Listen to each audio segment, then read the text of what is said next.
changing me and changing you. Praise the Lord. దేవుని మహాకృపను బట్టి మీరు అందరూ క్షేమంగా ఉన్నారని ప్రభుని ఎంతగానో స్తుతిస్తూ ఉన్నాను.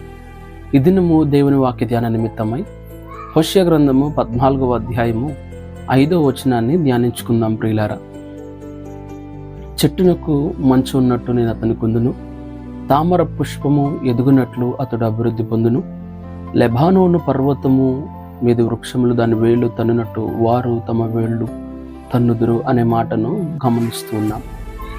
మన దేవుడు మనల్ని విడిచిపెట్టేవాడు కాదు, ఆయన మనకు తోడుగా ఉండేవాడు. చెట్టునకు మంచు ఏ విధంగా ఉందో మీరు చూస్తున్నారు కదండి ఈ యొక్క ఫోటోలో.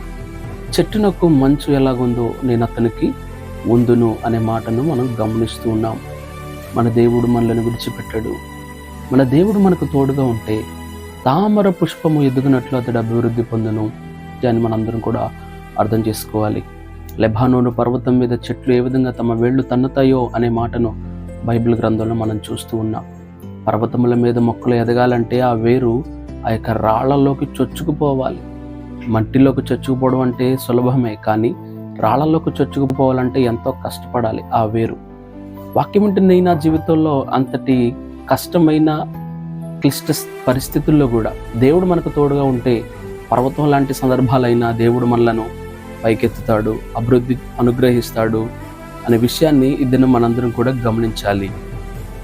ప్రియ దేవుని బిడ్డ, దేవుని తోడు కోరుకో. లోకంలో వాళ్ళు వీళ్ళు వస్తారు రారు అన్న ఆలోచన కాదు, కానీ దేవుని వాక్యం చెప్తుంది, చెట్టునకు మంచు ఉన్నట్లు నేను అతనికి ముందును. ప్రార్థన చేసుకున్నాను. పరిశుద్ధ ఆత్మదేవానికి వందనాలు, స్తోత్రాలు. మా ప్రియులు ప్రభ, ఇంతకాలం అభివృద్ధి లేక, అనుకున్నది సాధించలేక, ఫలభరితమైన జీవితం లేక ప్రభ, ప్రయత్నాలు చేసి చేసి విసిగిపోయి అయ్యా ప్రభ, విసిగి వేసారిన స్థితిలో మా ప్రియులు ఉండవచ్చు నాయన.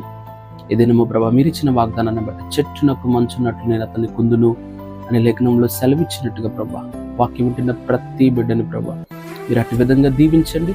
అందరూ ప్రార్థనలు ఏకీభవిస్తున్నారు, అట్టి వారి జీవితాల అద్భుతాలు జరిగించండి. యేసుక్రీస్తు నామమున అడిగి పెట్టుకుంటున్నాను తండ్రి, ఆమేన్. God bless you.